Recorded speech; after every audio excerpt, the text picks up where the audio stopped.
Jangan turun dari gunung ini, meskipun kalian melihat saya menang atau kalah. Itu pesan baginda Rasulullah. Ketua daripada sahabat yang berada di atas gunung itu namanya Mus'ab bin Umair.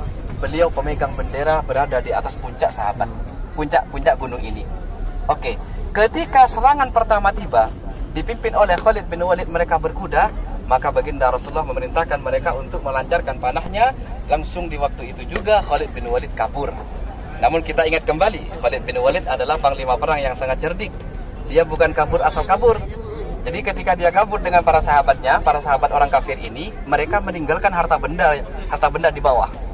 Setelah mereka kabur, orang-orang yang sahabat-sahabat yang berada di atas gunung Rumat, 50 sahabat yang dipimpin oleh Mus'ab bin Umair, yang sudah dipesan oleh baginda Rasulullah, menemukan saya menang atau kalah, jangan turun dari gunung itu, karena gunung itu adalah kekuatan Islam.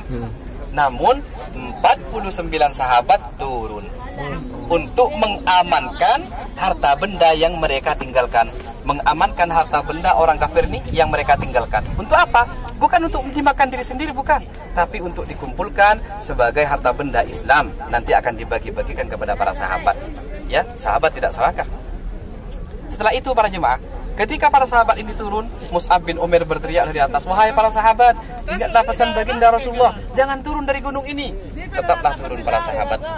Ternyata Khalid bin Walid tadi yang kabur itu bukan asal kabur. Dia melewati gunung yang sangat besar itu ke belakang bukit, dan sehingga dia menaiki bukit dari belakang. Sekarang Khalid bin Walid sudah berada di atas bukit, tinggal Mus'ab bin Umair saja yang ada di atas bukit, memegang bendera, satu bendera. Panas nggak apa-apa ya, sebentar ya. Oke, memegang satu bendera dengan tangan kanannya. Kenapa Mus'ab bin Umair tetap berpegang dengan perintah baginda Rasulullah? Bendera itu adalah bendera Islam, dipegang oleh Mus'ab bin Umair. Ketika Khalid bin Walid ini datang dari belakang, lalu tentara Khalid bin Walid memotong tangan Sayyidina Mus'ab bin Umair yang memegang bendera. Dipotong di sini, di ruasan ini. Ketika dipotong, tangannya jatuh dengan bendera.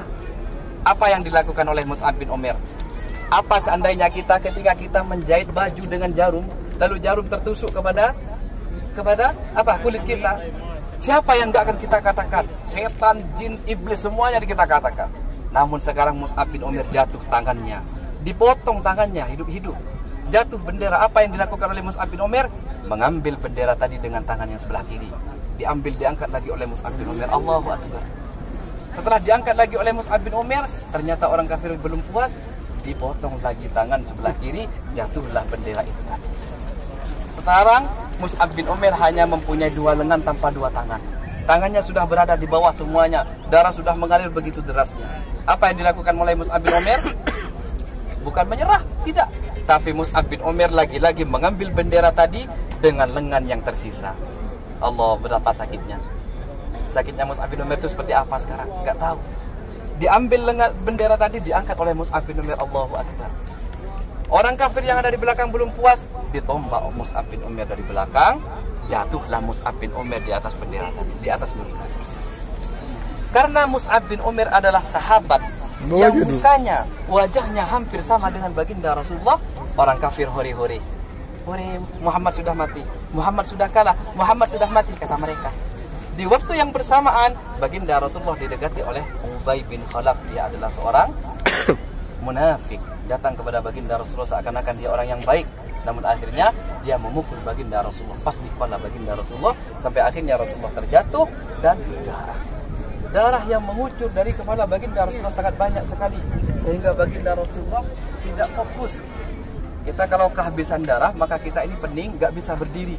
Jadi Rasulullah dari berdirinya jatuh. Ketika melihat Rasulullah jatuh, Talha bin Ubaidillah segera datang kepada baginda Rasulullah. Apa kata Talha? Ya Rasulullah, duduk Talha seperti ini.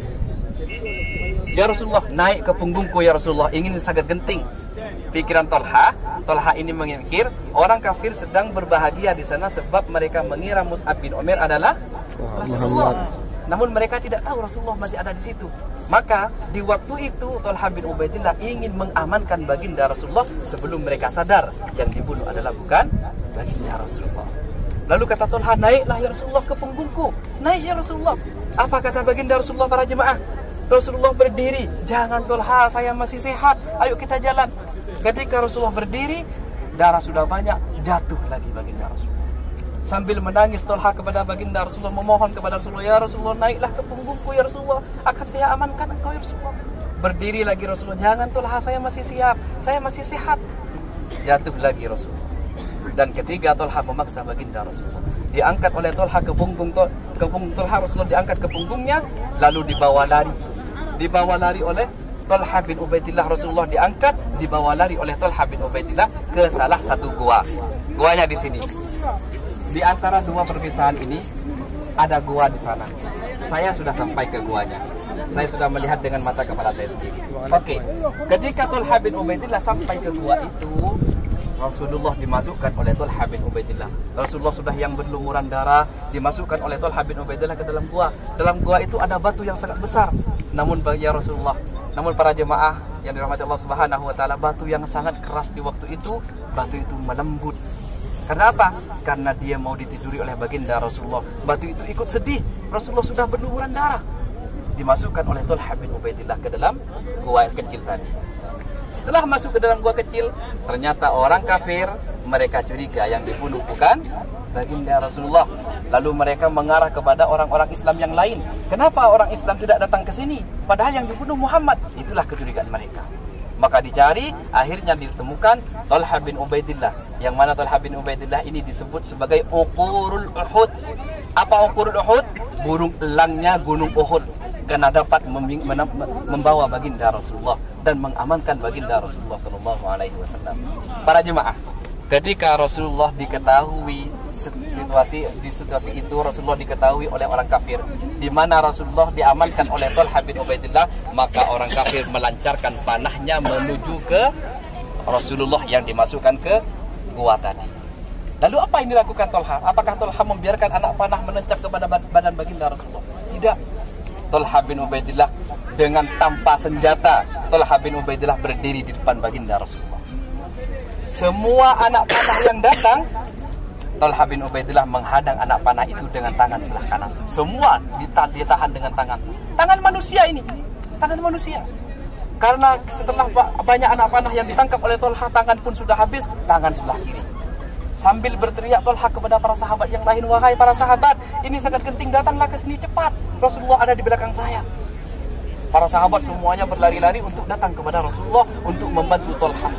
Jadi satu tangan sudah habis, tangan yang sebelah kiri juga untuk menangkap anak panah yang datang. Lalu dua tangan sudah habis, apa yang digunakan Tolha untuk menangkap anak panah yang datang? Apakah Tolha membiarkan anak panah itu menancap ke badan baginda Rasulullah? Tidak. Badan Tolha dijadikan benteng oleh Tolha. Semua anak panah yang datang ditancapkan oleh Tolha.